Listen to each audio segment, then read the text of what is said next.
नमस्कार दर्शक बंधु मु रोजी पिहु आपन को हमर एही चैनल रे स्वागत जणाउची। तो दर्शक बंधु आपण माने जानिछंती कि 15 जून को आसुथिबा मळ अमावास्या कोनोसी साधारण रात्रि नुहे। एहा एक एपरी ब्रह्मांडर समय अटे जहा कि आपणकर पितृदेव एवं समस्त देवता गण पृथ्वी लोक को आसीथांती।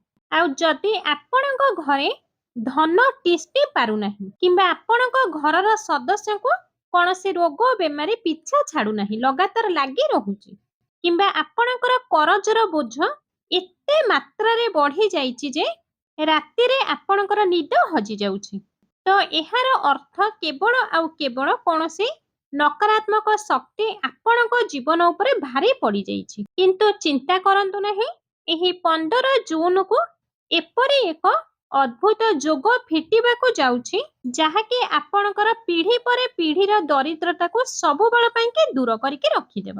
आउ शास्त्र रे गोटे एपरी गुप्त जिनिस वर्णना करा जायछि जदि सेही जिनिस को एही 15 जून माने रज संक्रांति दिन बा मळ अमावास्या दिन जदि पूरा चुपचाप गाई की खुआई देबे तो राताराति आपणकर भाग्यर ताला पूरा खोली जिवो। तो दर्शक बंधु आज आमे आपणको सेही रहस्य बताइबाको जाउछु किंतु मने रखंतु एही उपायटी जेतिकी शक्तिशाली होइथाय सेतिकी एही उपाय को करिबार तरीके भी अत्यंत गोपनीय होइथाय। तो लाभ जगारे आपणको क्षति सहिबाको पड़िबो। तो दर्शक बंधु कौन सेही भूल आउ केउ गुप्त जिनिस आज आमे आपणको एही वीडियो माध्यम रे निहाती जणाइबो। तो दर्शक बंधु आपण माने जानिछन्ते कि 15 जून एही मळ अमावास्या कोन पई एते अधिक महत्व दिया जाइछि। आउ हिंदू पंचांग अनुसार जदि अधिक मास एवं ज्येष्ठ मासर अमावास्या जदि गोटे दिन रे एका सहित पड़ी थाए तो एहा को महा संजोग बोली मना जाइथाय। आउ एहा सेही समय होई थाए जहां सूर्य और चंद्रमा एका सहित गोटे विशेष स्थान रे रही थान। आउ एही दिन करा जाउथिबा कोनोसे भी उपायर फल हजारे गुणा होई के मिली थाए। आम वेद रे वर्णना अछि कि गोमाता शरीर रे 33 कोटी देवी देवतांकर वास होई थाए।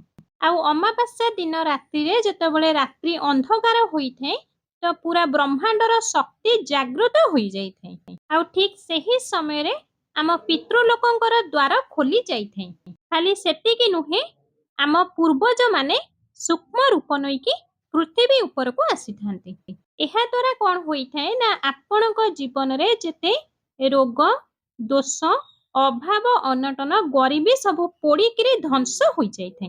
किंतु ध्यान रखंतु कौन से ही गुप्त जिनिस जानिबा पूर्वरो आग जानी रखंतु कि कौन से ही भयंकर भूल अछि। आउ जेउ लोक खास करी से ही भूल को करी थांती। अनेक लोक अमावास्या दिन गाई को रातिर बासी सुखिला रुटी किंबा बासी खाद्य खुआई देई थांती। आ मने रखंतु एहा सबुठारु बड़ पाप होइथाय। मळ अमावास्या दिन गाई को ओइठा बा बासी खाद्य खुआइबा द्वारा पितृलोक अशांति होइथांती। आउ एहा द्वारा खाली सेतिकी नुहे आपणक घरे दरिद्रतार वास होइथाय। आउ आपणकर प्रत्येक कार्य जहा हेबाको थिबो ताहा अधारु अटकी जाइथाय। तो दर्शक बंधु भूल भी यही अमावास्या दिन माने 15 जून मळ अमावास्या दिन प्लास्टिक जिनिस रे किछि खाद्य रखिकी गाई को खाइबा को दियंतु नाही कि कौनसी खराब होई जाइथिबा भोजन भूल भी गाई को खाइबा को दियंतु नाही। तो आपण एही दिन कोन करिवे ना 15 जून मळ अमावास्या दिन सखाळु जल्दी उठिकी स्नान करिवे। आ स्नान करिबा जल रे अल्प कला राशि पकाइबे अल्प गंगा जल मिसाई देबे। तापरे सेही जल रे आपण स्नान करिवे। तापरे स्वच्छ वस्त्र पिंधिबे। एहा परे आपणकर ठाकुर घरे पूजा सारिकी घियर दीप जलाइबे। तापरे आपणकर इष्ट देव एवं आपणकर पितृ देवंकु मने मने ध्यान करिवे। आउ एपरि प्रार्थना करिवे कि आपणक जीवन रे चालुथिबा समस्त दोष समस्त दुख कष्ट दूर हेई जाऊ। तापरे आपणकर रोसई घर को जिबे पूरा शुद्ध भावरे ସେହି ଗୁପ୍ତ ଜିନିଷଟିକୁ ତିଆରି କରିବେ।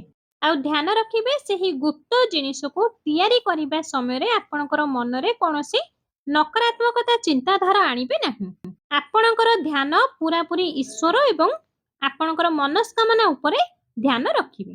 ଆଉ ସେହି ଗୁପ୍ତ ଜିନିଷଟି ତିଆରି କରିବା ପାଇଁ ଆପଣଙ୍କୁ ଗୋଟିଏ ଅଟାର ଗୁଳାଟିଏ ତିଆରି କରିବାକୁ ପଡ଼ିବ। ଆଉ ସେହି ଅଟାର ଗୁଳା ତିଆରି କରିବା ପାଇଁକି ଆପଣ ଗହମର ଅଟା ନେବେ, ସେହି ଅଟାରେ ଅଳ୍ପ ବେସନ ମିଶାଇବେ। ଆଉ ସେହି ଅଟାକୁ ଚକଟିବା ସମୟରେ ପାଣି ଜାଗାରେ ଆପଣ କଞ୍ଚା କ୍ଷୀର ବ୍ୟବହାର କରିବେ। ତାପରେ ସେହି ଅଟାକୁ ଚକଟି ସାରିକି ଗୋଟିଏ ବଡ଼ ଗୁଳାଟିଏ ତିଆରି କରିଦେବେ।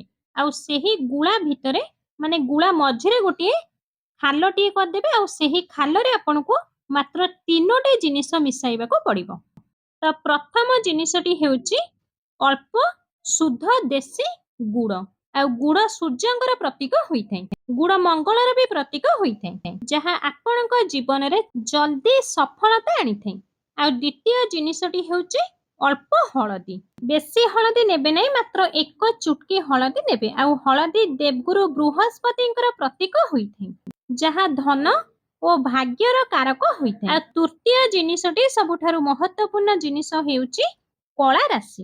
ଆଉ କଳା ରାଶି ଭଗବାନ ବିଷ୍ଣୁଙ୍କର ଝାଳରୁ ଉତ୍ପନ୍ନ ହୋଇଥିଲା। ବାସ୍ ଏହି 3ଟି ଜିନିଷ ସେହି ଅଟା ଗୁଳାରେ ଭରି ଦେଇକି ଗୁଳାଟିକୁ ଗୋଲ ସଦୃଶ କରିଦେବେ। ଆଉ ଏବେ ଏହି ଗୁଳା କୌଣସି ସାଧାରଣ ଅଟା ଗୁଳା ନୁହେଁ। ଆଉ ସେହି ଅଟା ଗୁଳାକୁ ସେଇ ଗାଈକୁ ଦେବେ ଯେଉଁ ଗାଈର କଲର ଧଳା ନାଇଁ ତ ଲାଲ ହୋଇଥିବ। ଆଉ ଧ୍ୟାନ ରଖିବେ ଗାଈକୁ ଅଟା ଗୁଳା ଖୁଆଇବା ସମୟରେ ଗୋଟିଏ ବିଶେଷ ମନ୍ତ୍ରଟିଏ ଆପଣଙ୍କର ମନେ ମନେ କହିବେ। ଆପଣଙ୍କର 2 ହାତକୁ ଯୋଡ଼ିକି ଗାଈକୁ ପ୍ରଣାମ କରିବେ।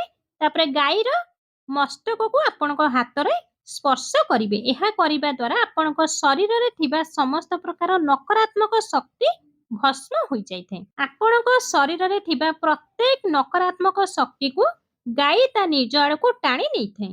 ତାପରେ ଗାଈ ଯେତେବେଳେ ସେହି ଅଟା ଗୁଳାକୁ ଖାଉଥିବ, ତ ଆପଣ କ'ଣ କରିବେ ନା ଆପଣଙ୍କର 2 ଆଖିକୁ ବନ୍ଦ କରିକି ଆପଣଙ୍କର ମନେ ମନେ ଯାହା ବି ମନସ୍କାମନା ମାଗିବାର ଅଛି ଆପଣ ମନେ ମନେ ଗୋମାତାକୁ ମାଗିବେ। ଯଦି ଆପଣ କରଜ ସମସ୍ୟାରେ ପଡ଼ିଛନ୍ତି, କରଜ ସମସ୍ୟାରୁ ମୁକ୍ତି ପାଇବା ପାଇଁ ଚାହୁଁଛନ୍ତି, ତ ଏହି କରଜର ସମସ୍ୟାରୁ ମୁକ୍ତି ପାଇବା ପାଇଁ ମନେ ମନେ ଭାବିବେ। ଆଉ ଯଦି ଗାଈ ସେହି ଅଟା ଗୁଳାକୁ ଖାଇକି ସନ୍ତୁଷ୍ଟ ହୋଇଥାଏ, ତ ଗାଈର ଶରୀରରୁ ବାହାରିଥିବା ଆଶୀର୍ବାଦ ବ୍ରହ୍ମାଣ୍ଡରେ ବସିଥିବା ପରମାତ୍ମାଙ୍କ ପାଖରେ ଯାଇ ପହଞ୍ଚିଥାଏ। ଧନ ହାନି ଯଦି ହେଉଥାଏ, ତ ଧନ ଆସିବାର ନୂଆ ନୂଆ ରାସ୍ତା ଏହି 15 ଜୁନ ମଳ ଅମାବାସ୍ୟାକୁ କେବେ ବି ହାଲକାରେ ନିଅନ୍ତୁ ନାହିଁ।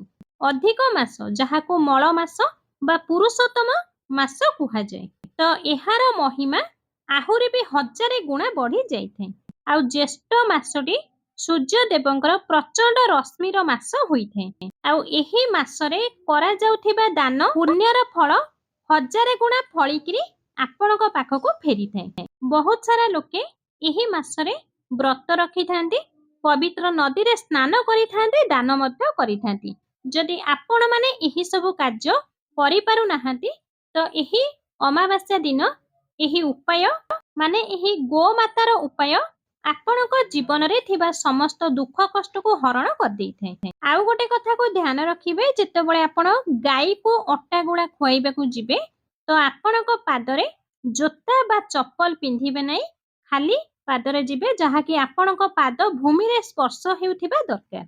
ଆଉ ଏହି ଦିନ ଯଦି ଆପଣଙ୍କୁ କୌଣସି ଗରିବ ବା ଦୁଃଖୀ ରଙ୍କି ମନୁଷ୍ୟ ଦେଖା ଦିଅନ୍ତି, ତ ଆପଣଙ୍କ ସାମର୍ଥ୍ୟ ଅନୁସାରେ ଆପଣ ଜରୁର ତାଙ୍କୁ କିଛି ନା କିଛି ଦାନ କରନ୍ତୁ। ଯଦି ଆପଣ କୌଣସି ଭୋକିଲାକୁ ଖାଦ୍ୟ ଦିଅନ୍ତି, ତ ଆପଣଙ୍କର ପିତୃ ଆପଣଙ୍କ ଉପରେ ଅତ୍ୟନ୍ତରୁ ଅତ୍ୟନ୍ତ ପ୍ରସନ୍ନ ହୋଇଥାନ୍ତି ଏବଂ ଆପଣଙ୍କର ପିତୃଙ୍କର ଆଶୀର୍ବାଦରୁ ସଫଳତା ମାର୍ଗ ଆଡ଼କୁ ଟାଣି ନେଇଥାଏ। ତ ଦର୍ଶକ ବନ୍ଧୁ, ଆପଣମାନେ ଏହି ଉପାୟକୁ ଆଦୌ ହାତ ଛଡ଼ା କରନ୍ତୁ ନାହିଁ। ନିହାତି ଆପଣମାନେ ଗୋମାତାକୁ ଏହି 15 ଜୁନ ରଜ ସଂକ୍ରାନ୍ତି ବା ମଳ ଅମାବାସ୍ୟା ଦିନ ଗୋଟିଏ ଅଟାର ଗୁଳାଟିଏ ତିଆରି କରି ନିଜ ହାତରେ ଅବଶ୍ୟ ଖୁଆଇ ଦିଅନ୍ତୁ। ଦେଖିବେ ଆପଣଙ୍କ ଜୀବନରେ ଥିବା ଦୁଃଖ କଷ୍ଟ କିପରି ଦୂର ହେଉଛି। ତ ଦର୍ଶକ ବନ୍ଧୁ, ଆଶା କରୁଛି ଆଜିର ତଥ୍ୟଟି ନିହାତି ଭାବରେ ଆପଣମାନଙ୍କୁ ପସନ୍ଦ ଆସିଥିବ। ଯଦି ଭିଡ଼ିଓଟି ଆପଣଙ୍କୁ ପସନ୍ଦ ଆସିଥାଏ, ତେବେ କୃପା କରି ଭିଡିଓ ଗୋଟେ ଲାଇକ୍ ଟେ କରିବେ। ଭିଡିଓଟିକୁ ଅଧିକରୁ ଅଧିକ ମାତ୍ରାରେ ଅନ୍ୟମାନଙ୍କ ପାଖକୁ ସେୟାର କରିବେ ଏବଂ ଆମ ଚ୍ୟାନେଲରେ ଯଦି ଆପଣମାନେ ନୂଆ ତ କୃପା କରି ଆମର ଏହି ଚ୍ୟାନେଲ ରୋଜି ପିହୁ 1234 କୁ ସବସ୍କ୍ରାଇବ କରି ପାଖରେ ଥିବା ବେଲ୍ ଆଇକନଟିକୁ ଦବେଇ ଦେବେ। ତା ସହିତ କମେଣ୍ଟ ବକ୍ସରେ ଜୟ ଗୋମାତା ଜୟ ଶ୍ରୀହରି ବିଷ୍ଣୁ ବୋଲି ଅବଶ୍ୟ ଲେଖିଦେବେ।